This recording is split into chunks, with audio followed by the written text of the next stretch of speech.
Welcome to the Bourbon Retriever. My name is Chris, and today we're reviewing the latest release from Four Roses. It is their 2025 LE. Now, like many things in bourbon, the price on this has gone up, in my opinion, drastically. It is now $250. But does the whiskey inside match that price point? Let's find out.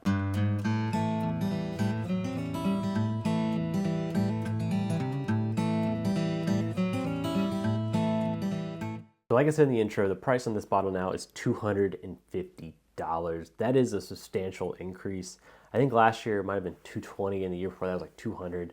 So that is a substantial increase in what it used to be. In addition, the stats on it has gone down from the older batches. I wrote it down just to be able to say it right to you guys. I'll also put it on the screen so you can read it. But it is three 13-year-olds. It's a 13-year-old OESV, 13 OBSV, and 13 OBSK, all totaling about 90% of this blend. So 90% of this $250 whiskey is a 13-year-old.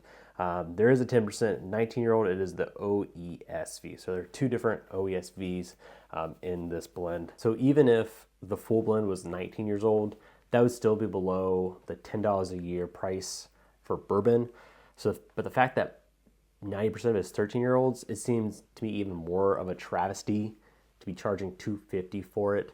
Stats aren't everything. You know, it's not the end of the game. Many times whiskey that is young tastes fantastic, and other times when whiskey is 20 plus, it is just downright tannic and not pleasant on the palate. So stats aren't everything, but when you're charging that $250 price tag, I would expect just some older age stock in this blend. But before we jump into it, I will say there's two things about this bottle that I appreciate Four Roses doing. Is this isn't a more bigger blend. In the past they're about 15,000, and this one is closer to 17. It's 16,854 bottles of this, so there are more of them in the market for you to get access to. That is one good aspect about this bottle. And the other thing I'm going to give Four Roses credit for is the fact that they still only have one LE product.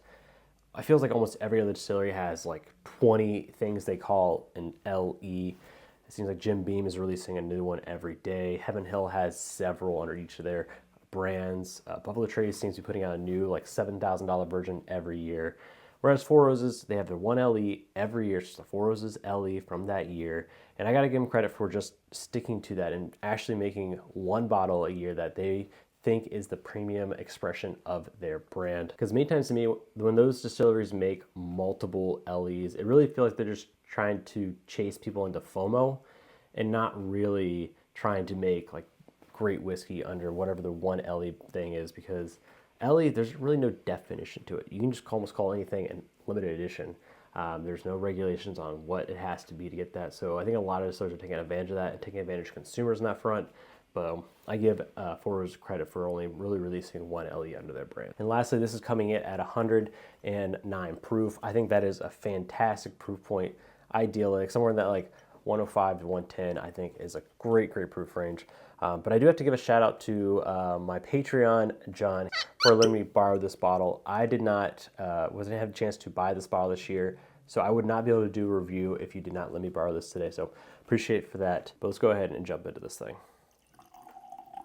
That was maybe a slight heavy pour. I'll make sure to make it up to him and get him something else from my collection to make up for this slightly, maybe heavy pour. I don't know, is that a little too heavy?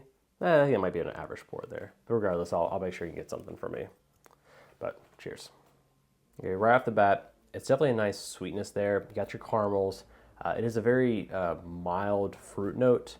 Not ripe, not super ultra aged like a jam. It is like that nice, just normal fruit note you'd get if you went to a grocery store and just bought a fresh fruit. It is that, a nice fresh pop of fruit on there, along with a nice sweet cream note. I think that sweetness is really what is driving through in this. There is a mild oak on it, but I would consider it like a soft oak. It is very much in the background there.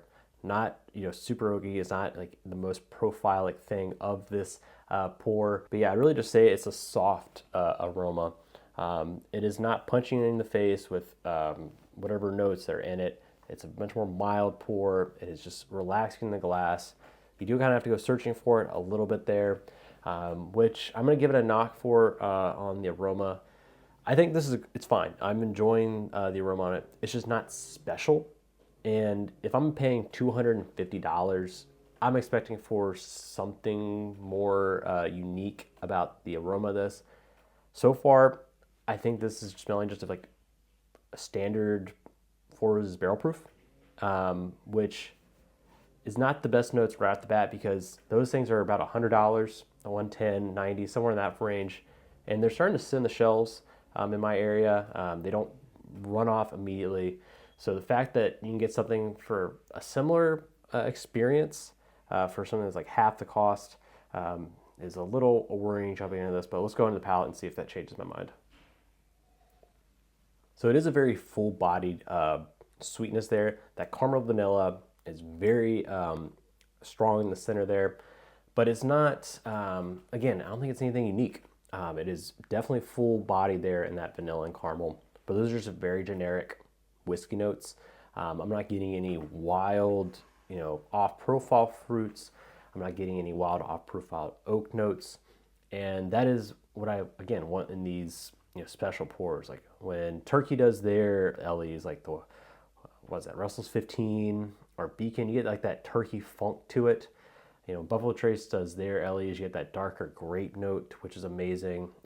Heaven Hill, when they do theirs, you get some jam. Those are just cool notes you get in this. Whereas I think this is honestly about most Four Roses products that I drink.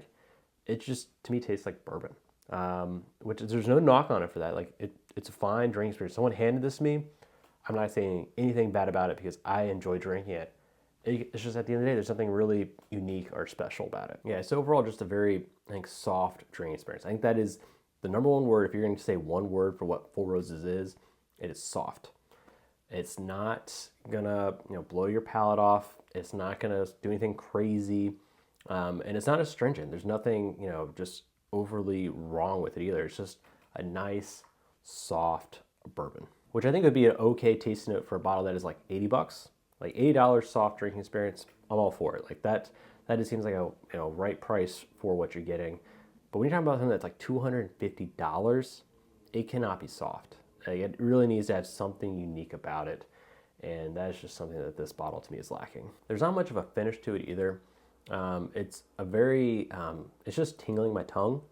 I'm not getting a lot of flavor. Like it's not lingering on those fruits or really any other aroma. It's more just like a tingling, spiky feeling on my tongue, that like finish I'm getting. Now it's not like a Kentucky hug spice, like it's not going down your throat and your stomach here and like growing hair in your chest. It is only 109 proof, so it's not gonna give you that kind of experience.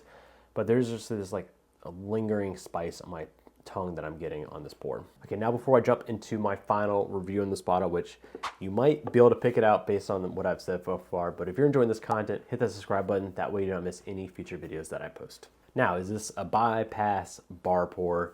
I think this is gonna be an emphatic pass for me. I don't think you need to get a bar pour, but like I said, there's nothing special about it. I don't think it's a buy either because they're asking $250 for something that I think just drinks like a good bourbon. So I think that's going to be a pass on both fronts, and it's just one you can, I think in my opinion, you can skip this year. Now, if you're looking for something that gets you kind of similarly close on the flavor profile I'm getting from this, is just find those Four Roses single barrel proofs. I think that's going to get you, and honestly, a lot of the way there. They aren't going to all taste like this because, one, they're probably a little younger. Those typically are around like 9 to 11 years old, and it's only going to be one recipe. It might not even be a recipe that's in this, but I think you're going to get close to what that Four Roses profile is at a much cheaper cost. If you cannot find the barrel proofs, just get one of the Old Forester 100 proof single barrels. It's not going to taste like this bottle, but you're going to get, I think, pretty close without having to pay almost 4 times the price, because those single barrels are like $50. So while the taste profile quality does diminish from this to that $50 bottle, I don't think it diminishes as significantly as the price reduction. So that's my review of the Four Roses LE from 2025. I really hope in future years they can up the blend a little bit, especially if they're going to keep that $250 price tag. I hope they can start putting some older age stock in it, like they did in the 135th anniversary. That had like, I think maybe a 22-year-old barrel in it. So if they keep that price tag, they need to start putting older stuff in it, or they need to lower the price tag to get back down, I think, below 200 to even kind of justify this type of blend. But before you head out, hit the subscribe button. That way you do not miss any future videos. In addition, YouTube thinks you might enjoy this video. Check it out, and until next time, cheers.